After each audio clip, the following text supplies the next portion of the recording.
Now, Mr. Depp, I'd like to turn a bit to your upbringing.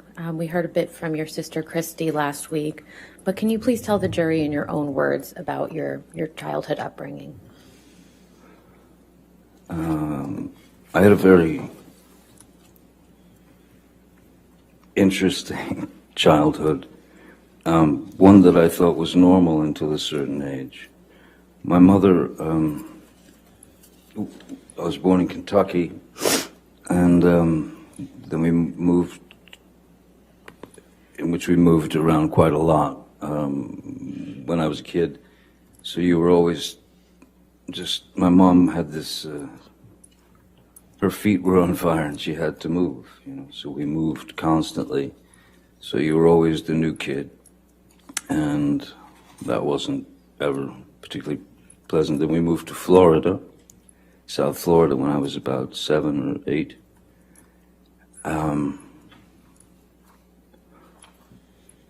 And again, moved several times.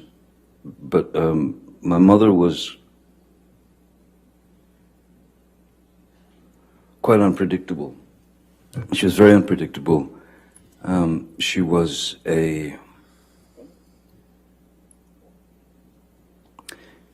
she had the ability to be as cruel as anyone can be with all of us. That is to say, my sister Christy and my brother Danny and my sister Debbie, and also my father. So, essentially, she was, she could become quite violent, and she was quite violent, and she was quite cruel, and though there was physical abuse, certainly, which could be in the form of an ashtray being flung at you, you know, it hits you in the head, or you'd get beat with a high heel shoe or a telephone or whatever's handy. So in our house, there was no, we were never exposed to any type of safety or security.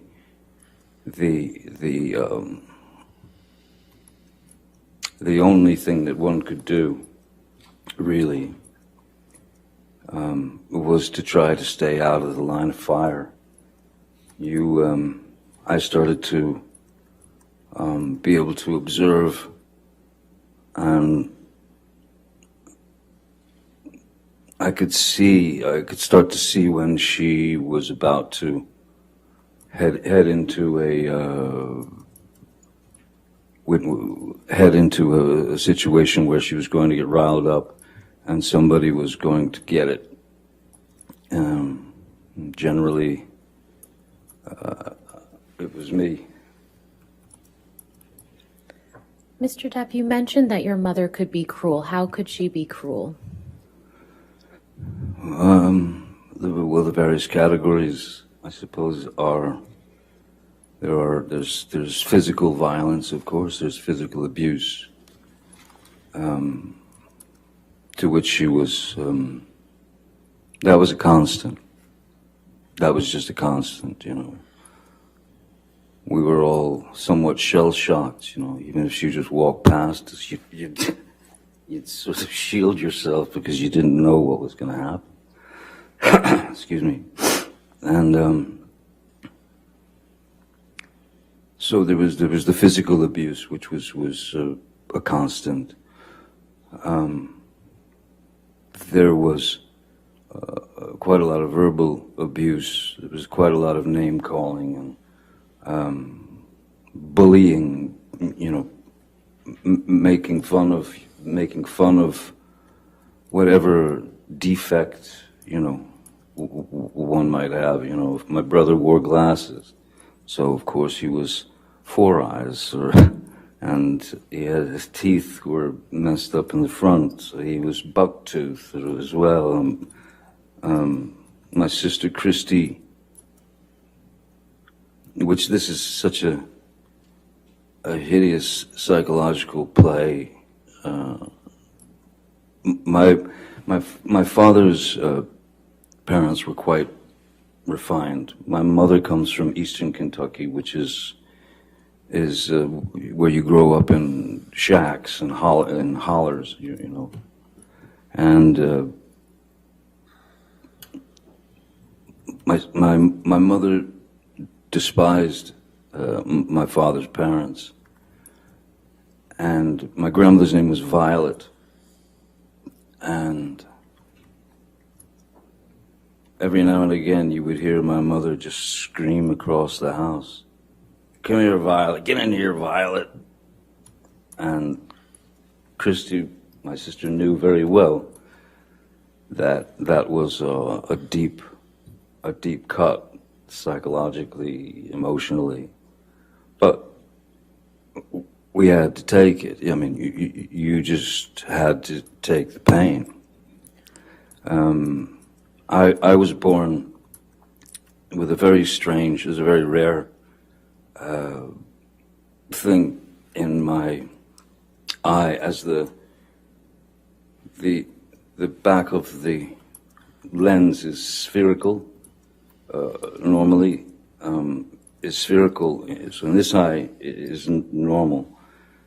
This eye, I was born with a more conical lens, so my brain never learned to see out of my left eye, and they noticed when I was about 3, 4, that I had a lazy eye, a wandering eye, and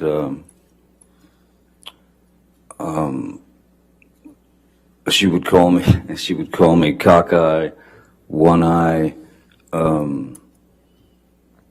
anything she could get to demean, humiliate.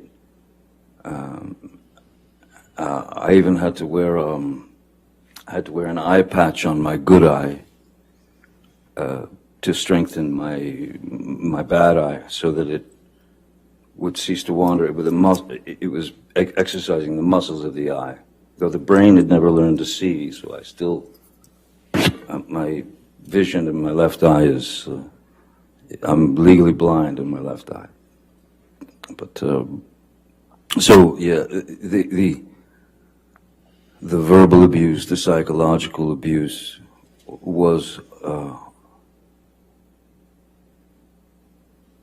almost worse than the beatings, because the beatings were just physical pain, and the physical pain you learn to deal with, you learn to accept it, you learn to deal with it. But the psychological and emotional abuse, that's what kind of tore us up, I think.